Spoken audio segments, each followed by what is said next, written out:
الحمدللہ رب العالمین والصلاة والسلام علی رسولہ الکریم وعلی آلہ واصحابہ اجمعین بسم اللہ الرحمن الرحیم۔ کتابوں میں حدیث مذکور ہے عن النبی صلی اللہ علیہ وسلم انہ قال اکثرکم علی صلاة اکثرکم ازواجا فی الجنہ، کہ دنیا میں جو تم میں سے زیادہ کثرت سے مجھ پر درود شریف پڑھتا ہوگا اللہ تعالیٰ اسے جنت میں کثرت سے حوریں عطا فرمائیں گے۔ جہاں درود شریف کی کثرت کی برکت سے جنت کی نعمتیں بڑھتی ہیں،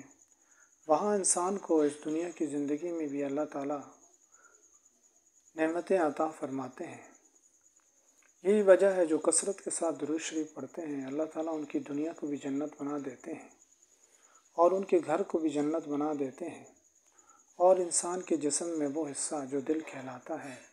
جس کا سکون اور عدم سکون کے ساتھ گہرا تعلق ہے، اللہ تعالیٰ اس کو بھی سکون سے اور نور سے بھر دیتے ہیں۔ بس بات یہ ہے کہ دنیا میں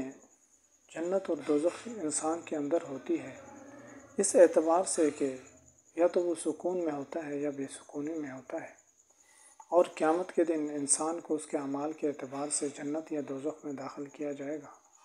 اللہ تعالیٰ ہم سب کو درود شریف جیسی اس عظیم نعمت کی قدر کرنے کی توفیق عطا فرمائے، اور اس نعمت کو زیادہ سے زیادہ پھیلانے کی توفیق عطا فرمائے، اور اس درود شریف کی برکت سے اللہ تعالیٰ ہماری دنیا بھی جنت بنا دے اور آخرت بھی جنت بنا دے، اور آخرت کی جو جنت اللہ تعالیٰ عطا فرمائیں گے اپنے فضل و رحمت سے، اس میں بھی نعمتوں کی زیادتی ہمیں عطا فرمائے۔